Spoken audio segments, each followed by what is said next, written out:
तो सवाल ये है कि आखिर ये संगीतकार गोपन हैं कौन? देखिए, हमारी पूरी कहानी की जड़ ना इसी एक रहस्य में छिपी है। तो चलिए आज बात करते हैं एक बहुत ही पेचीदा कहानी की।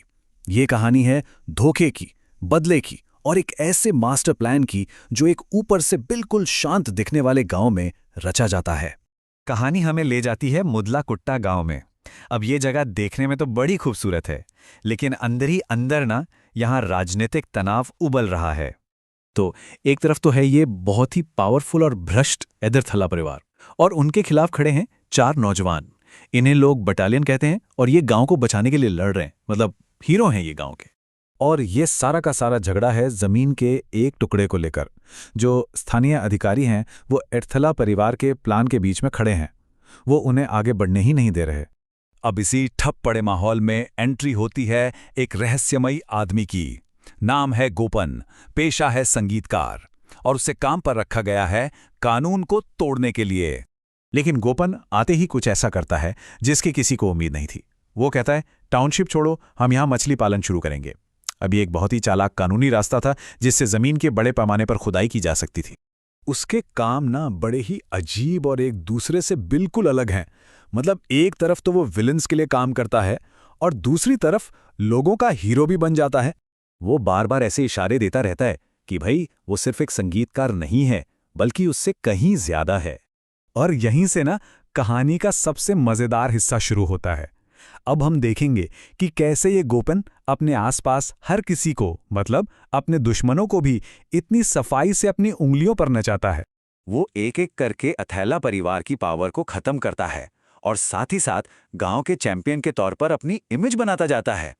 वो बड़े बड़े वादे करता है, गांव वालों का और वहां के आध्यात्मिक गुरु कुमार जी का भी दिल जीत लेता है। एडिथला परिवार को सबका दुश्मन बनाकर वो उस गांव को एक कर देता है जो पहले आपस में बटा हुआ था। सब उसके साथ आ जाते हैं। तो गोपन ने एक बहुत बड़े दांव के लिए बिसात बिछाती है, लेकिन ये वैसा बिल्कुल नहीं होने वाला था जैसा कोई भी सोच सकता था। वो एक झूठा खतरा पैदा करता है, पूरे गांव में डर और अफरा तफरी का माहौल बना देता है। और इसी खौफ के माहौल में वो एडथला की हवेली पर एक नकली सरकारी रेड मारता है। मतलब उनकी ही घबराहट को उन्हीं के खिलाफ एक हथियार की तरह इस्तेमाल करता है। वो उन्हें इस तरह फंसाता है कि वो खुद ही उसे अपनी उस खुफिया तिजोरी तक ले जाते हैं जहां करोड़ों का काला धन और संपत्ति छिपी होती है। और इस तरह उनका पूरा का पूरा क्रिमिनल एम्पायर सबके सामने आ जाता है। लेकिन जैसे ही गोपन अपने हारे हुए दुश्मनों के सामने खड़ा होता है, तब जाकर असली कहानी शुरू होती है। कहानी का पहला और सबसे बड़ा ट्विस्ट गांव के हीरो यानी उस बटालियन से जुड़ा है। असल में वो कोई हीरो नहीं थे, वो तो एक बहुत बड़ी ट्रेन डकैती के असली मास्टरमाइंड थे, और अडथला परिवार बस उनके पैसे को ठिकाने लगाने में मदद कर रहा था। और यहीं पर खुलासा होता है गोपन की असली पहचान का। वो कोई संगीतकार नहीं, बल्कि मिलिट्री इंटेलिजेंस का कर्नल सूर्यचंद्र लाल था, जो अपने एक पर्सनल मिशन पे था, बदला लेने के मिशन पर। हुआ ये था कि 3 साल पहले उसी ट्रेन डकैती के दौरान इन लुटेरों यानी बटालियन ने कर्नल के माता-पिता को मार दिया था।